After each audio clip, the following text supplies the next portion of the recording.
بسم اللہ الرحمن الرحیم۔ السلام علیکم ورحمۃ اللہ وبرکاتہ۔ ناظرین، امید ہے آپ لوگ خیریت سے ہوں گے۔ آج ہم آپ کے ساتھ شیئر کرنے والے ہیں بن دیکھے ایمان لانے کی فضیلت۔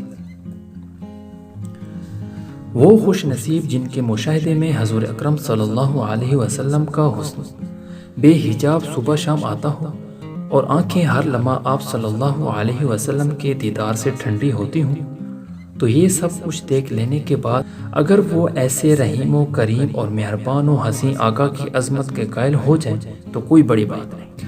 اگرچہ ایک لحاظ سے یہ بڑی بات ہے، کیونکہ بعض لوگ اتنے تنگ نظر اور حاسد ہوتے ہیں کہ سمندر کو بہتا اور سورج کو چمکتا دیکھ کر بھی اس کا انکار کر دیتے ہیں، لیکن وہ غلام جو آقا صلی اللہ علیہ وسلم کی زیارت کیے بغیر انہیں اپنا محبوب مان لیں، ان کی منفرد شانوں پر ایمان لے آئیں اور ان کے ارشادات مبارکہ کو اپنا لیں، تو یہ بڑی بات ہی نہیں بلکہ ایمان کی یہ حالت بڑی تعجب خیز اور قابل رشک ہے۔ ایک دن صحابہ کرام رضی اللہ تعالیٰ عنہ کی جماعت سے حضور اکرم صلی اللہ علیہ وسلم نے بڑا ایمان افروز سوال کیا،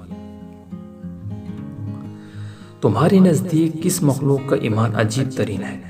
صحابہ نے عرض کیا، فرشتوں کا۔ آپ صلی اللہ علیہ وسلم نے فرمایا، وہ کیسے ایمان نہ لائیں جبکہ وہ اللہ کی حضوری میں ہوتے ہیں اور ہمہ وقت اس کی تسبیح و تہلیل میں مشغول رہتے ہیں۔ صحابہ کرام نے عرض کیا، یا رسول اللہ، انبیاء کرام۔ آپ صلی اللہ علیہ وسلم نے فرمایا، وہ کیسے ایمان نہیں لائیں گے جبکہ ان پر وحی اترتی ہے؟ صحابہ کرام نے معصومیت بھرے انداز سے عرض کیا، یا رسول اللہ، پھر ہمارا ایمان عجیب تر ہوگا۔ آپ صلی اللہ علیہ وسلم نے فرمایا، کیا تم اب بھی ایمان نہ لاؤ گے جبکہ تمہارے سامنے ہر وقت میرا سراپا رہتا ہے؟ پھر آپ صلی اللہ علیہ وسلم نے فرمایا، میرے نزدیک ساری کائنات میں سب سے عجیب یعنی قابل رشک ایمان ان لوگوں کا ہے جو تمہارے بعد ہوں گے، وہ صرف اوراق پر لکھی ہوئی کتاب دیکھیں گے اور اس پر ایمان لیں گے۔